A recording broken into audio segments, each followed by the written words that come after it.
తిరుమలకి వెంకటేశ్వర స్వామి ఎలా వచ్చారో తెలుసా? ఈ కథ వైకుంఠంలో మొదలవుతుంది. ఒకసారి దేవతల్లో ఎవరు నిజంగా మహానీయులు అన్న ప్రశ్నకు సమాధానం తెలుసుకోవటానికి భృగు మహర్షి పంపబడతాడు. బ్రహ్మ వద్దకు వెళ్ళినా శివుని వద్దకు వెళ్ళినా ఎవరూ ఆయనను గమనించరు. ఆగ్రహంతో భృగు నేరుగా విష్ణువుని దగ్గరకు వెళ్ళి హెచ్చరిక లేకుండా ఆయన ఛాతిపై తన్నుతాడు. అదే లక్ష్మీదేవి నివసించే వక్షస్థలం. కాని విష్ణువు కోపపడ్డడు. మీ పాదానికి నొప్పి కలిగిందా అని క్షమాపణ చెప్తాడు. ఈ నిశ్శబ్దం లక్ష్మీదేవిని కలచివేస్తుంది. ఆమె వైకుంఠాన్ని విడిచిపెట్టి భూమికి వస్తుంది. లక్ష్మీ లేక వైకుంఠం శూన్యమవుతుంది. విష్ణువు కూడా భూమికి దిగివచ్చి శ్రీనివాసుడిగా శేషాచల కొండలను ఎంచుకుంటాడు. బ్రహ్మశివులు గోరూపం దాల్చి ప్రతిరోజూ దైవిక పాలను ఆయనకు అర్పిస్తారు.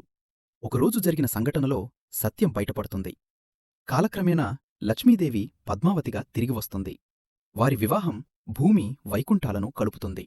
కాని శ్రీనివాసుడు వైకుంఠానికి తిరిగి వెళ్ళడు. కలియుగంలో మనుషులకు అందుబాటులో ఉండేందుకు తిరుమలలోనే ఉంటాడు. కాని ఒక రహస్యం ఉంది. ఆ వివాహానికి తీసుకున్న కుబేరుని రుణం ఇంకా తీరలేదు. అందుకే నేటికీ భక్తులు కానుకలు సమర్పిస్తారు. దానం కాదు, రుణ విమోచనగా. ఇదే కారణం వెంకటేశ్వరుడు తిరుమలలో శాశ్వతంగా ఉండటానికి.